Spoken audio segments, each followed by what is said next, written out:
মুসলমানের দেশে আজও কেন মেয়েরা দোষিত হবে? আজও কেন গরিব মেয়েদের ঘরে নিরাপত্তা না থাকে? তাহলে কি মেয়েরা মূর্খ থাকবে?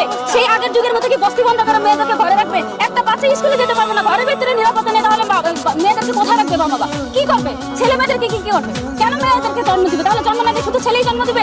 মেয়েদের ঘরে যদি নিরাপত্তা না হয় মেয়েরা কোথায় যাবে? বাংলাদেশের আইন কেন এখনো ব্যর্থ? কেন স্বরাষ্ট্রমন্ত্রী আজও আসতে পারল না লামিসার বাবার সাথে দেখা করতে? কেন বিএনপির পক্ষ থেকে আজ পর্যন্ত তারেক রহমান যদি কালকে সারাদিন গাজীপুরে অনুষ্ঠান করতে পারে, তাহলে গাজীপুর থেকে মিরপুরে সেই রাস্তা দিয়ে গেছে, তাহলে কেন সে লামিসার বাবার সাথে এসে দেখা করতে পারে না? কেন জানাজা আসতে পারল না স্বরাষ্ট্রমন্ত্রী? তাকে প্রশ্নটা করবেন। এই জানাজা যখন এখানে চারটায় হলো, বিএনপির পক্ষ থেকে একটা লোক কেন এখানে আসলে না? কেন এখানে একটা জানাজা হলো? এখানে জানাজা হওয়ার কথা ছিল 3টা। সোহাগের পর লামিসা, 3টার বদলে জানাজা একটা কেন হলো? লামিসার বাবা তো কবর দিছে। আমার ইচ্ছা ছিল এই লাশটা ফ্রিজিং করে যতক্ষণ ওই ছেলেটাকে এখানে আনা না হয়েছে ততক্ষণ এই লাশটা এখানে রাখা উচিত ছিল।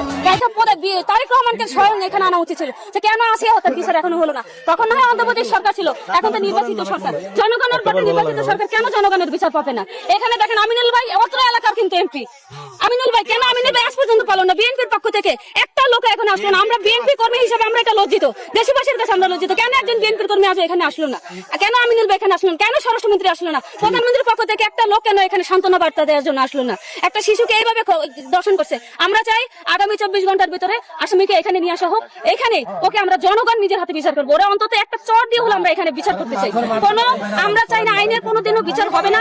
আমি বাংলাদেশ সরকারকেও চ্যালেঞ্জ করতেছি, আমি স্বরাষ্ট্রমন্ত্রীকেও চ্যালেঞ্জ করতেছি, আমি আইনমন্ত্রীকেও চ্যালেঞ্জ করতেছি।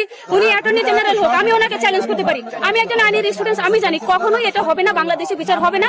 ওকে আমাদের হাতে তুলে দেওয়া হোক, আমরা বিচার করবো। আমরা জাস্টিসটা আমরা এভাবেই চাই।